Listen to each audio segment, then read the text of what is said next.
Back to green. After his scary accident at the Norwegian Grand Prix in Tonsberg, world champion Rashid Al-Khamzi doesn't seem to be affected from this experience in any way. I don't feel anything, only just I feel the boat is turning around and it landed in the straight way. I was fine. Only his boat was in bad shape, so Al-Khamzi will use his 2017 championship winning boat for the rest of the season. I go to the practice in Italy. I try my boat and Rashid boat, and I like the green boat. For the next two races, I'll race in this boat, the green one. And later I'll see, me and the Guidi will choose the best setup of the boat, and we'll do a new boat for the next year. Champ on home ground. Edgaras Riabko was the big winner at this year's F2 European Championship, held on Riabko's home ground in Zarazai, Lithuania. After finishing on the podium twice at previous Lithuanian Grand Prix, his first F2 title win tops even this brilliant home race statistic. And even in the World Championship, a lot is possible, with Riabko being third in the overall standings before the Portugal Grand Prix. Came to stay. Australians Gavin Bricker's first races in the F2 World Championship were quite a bumpy road, but the team with the by far longest travel distance have developed an appetite for success. This is probably the best series that we've competed in. Very tough at the start of the season. Our first event was a very large learning experience, but I think we're starting to make some ground now. So already plans are made for the upcoming years, also including UIM Bricker, Gavin's son, who is about to make his way into Formula 2. Yes, we've been speaking to a couple of boat manufacturers in regards to maybe a new boat for next season. We'd like to come back next year. I'll probably race the boat, develop the boat for next year, and then the following year we might have that ready for my son to take over. Looking for luck.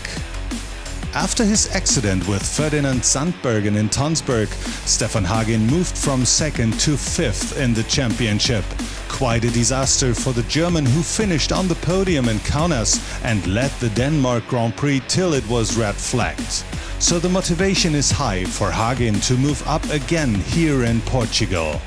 No, I anyway would try to go for the win, because I need the points. I was going back on position 5 in the championship, so I need as much points as I get to go back in the top 3. That's the goal for this weekend, and all other we have to see.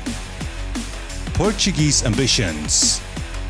Local hero Duarte Benavente, the winner of last year's Portugal Grand Prix and second in the F2 European Championship, should have an eye on the victory at his home Grand Prix, but the Portuguese pilot sees things different. You want me to say that I'm going to win, of course, but it's not so easy. Very, very, very competitive Formula 2 this year. Comparato is quite fast. Stefan Hagen for me always been very fast. And Tobias for me are the three favorites for this weekend, and of course they will have to count with me. I will try to do everything I can to beat them, but we will see in the end. We will for sure give it all, and we will see in the end. New challenger. After the Grand Prix of Norway, Tobias Myntekas not only celebrated his best F2 result so far, he also moved up to second in the World Championship, challenging Alberto Comparato for the 2018 title. The first spot is always the goal, so we will push from the start, and Comparato will for sure know that we are there. Eye on the title. With 2 victories in his pocket, there is no doubt that championship leader Alberto Comparato has an eye on the 2018 gold medal. Of course I have, but I need to just keep focus on my driving, and then we'll see what will happen. I just do my thing, but okay, we will see after qualify. I will see the position, and we'll see for the race. And of course, he leaves no doubt what his plan for the Portuguese Grand Prix is. I just go for the win.